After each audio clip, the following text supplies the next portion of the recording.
Hi guys, day 2 mini ವ್ಲಾಗಿಗೆ ಸ್ವಾಗತ. ನಾನು ಇವತ್ತು ರೆಡಿಯಾಗಿ ಕುತ್ಕೊಂಡು ಟೈಮ್ ನೋಡ್ತೀನಿ 11:30. ಇನ್ನೂ ಟಿಫನ್ ತಿಂದಿಲ್ಲ ಅಂತ ನಮ್ಮಮ್ಮಗೆ ಹೇಳಿದ್ರೆ ನಮ್ಮಮ್ಮ ಅವಲಕ್ಕಿ ಮತ್ತು ಚಟ್ನಿ ಪುಡಿ ಕಲಿಸ್ಕೊಟ್ರು. ಅದ್ರ ಮೇಲೆ ಕ್ಯಾರೆಟ್ ಕೂಡ ಹಾಕ್ಕೊಟ್ರು. ಇನ್ನೇ ಹೇಳ್ದಂಗೆ ಆರ್ ಟಿ ಆಫೀಸ್ ಅವರು ಹೇಳಿದರು, ನೀನು ಸೈಲೆನ್ಸರ್ ಪೈಪ್ ಚೆಕ್ ಮಾಡಿಸ್ಕೊಂಬಾ ಅಂತ. ಹಾಗೆ ನಾನು ಅಲ್ಲಿ ನಮ್ಮ ಮನೆ ಹತ್ರ ಇರೋ ಪೆಟ್ರೋಲ್ ಬಂಕಲ್ಲಿ ನಾನು ಆಯಿಲ್ ಕೂಡ ಚೇಂಜ್ ಮಾಡಿಸ್ಕೊಂಡು ಗಾಡಿದು ಹಾಗೆ ನಾನು ಡೈರೆಕ್ಟ್ ತಾಲೂಕು ಆಫೀಸಿಗೆ ಹೋಗಿದ್ದೆ. ನಂದೊಂದು ಸ್ವಲ್ಪ ಹೈದ್ರಾಬಾದ್ ಕರ್ನಾಟಕದ ಸ್ವಲ್ಪ ಕೆಲಸ ಇತ್ತು, ಬಟ್ ಅಲ್ಲೂ ಕೂಡ ಆಗಲಿಲ್ಲ. ಅದೇ ಮುಗಿಸ್ಕೊಂಡು ಮನೆಗೆ ಬಂದು ನೋಡ್ತೀನಿ, ನಾನು ಬೆಳಗ್ಗೆ ಹೆಂಗೆ ಬಿಟ್ಟೋಗಿದ್ನೋ ಹಾಗೆ ಇತ್ತು ನನ್ನ ಗಾದಿ ಮೇಲೆ.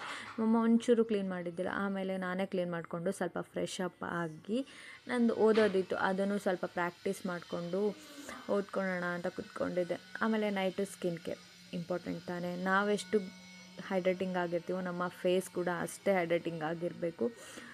ಅದಕ್ಕೋಸ್ಕರ ಅದನ್ನೆಲ್ಲ ನನ್ನ ಫೇಸ್ ಕೇರ್ ಮಾಡಿಕೊಂಡು ಸ್ಕಿನ್ ಕೇರ್ ಮಾಡಿಕೊಂಡು ನೈಟು ಮಲ್ಕೊಂಡೆ. ನೀವು ಮಿಸ್ ಮಾಡಬಾರ್ದು.